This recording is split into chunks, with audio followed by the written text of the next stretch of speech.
আপনারা কে এই ফলটা চেনেন একটু দেখেন। আমি কিন্তু এই ফার্স্ট দেখছি এবং একটা ব্যানগাড়ি থেকে আমি ফলটা নিয়ে আসছিলাম। তো আমি আসলে ব্যানগাড়িওয়ালাকে জিজ্ঞাসা করি না কীভাবে খায়, কীভাবে কি করে জানি না। এটার ভিতরে আবার একটা গোটা এরকম হয়, এই যে দেখেন। তো আমি ইউটিউবে সার্চ করছিলাম আর দেখলাম যে ওরা চাটনি বানাচ্ছে, জেলি বানাচ্ছে। আসলে কে কিভাবে খান একটু যদি আমাকে জানান। এই ফলটার নাম কি আমি কিন্তু আসলে সেটাও জানি না, কিন্তু একটু টক টক ফল,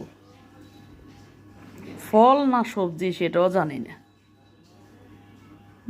দেখলাম যে ওরা ব্লান্ডার করে তারপরে আপনার জেলি বানাইলো আর চাটনি।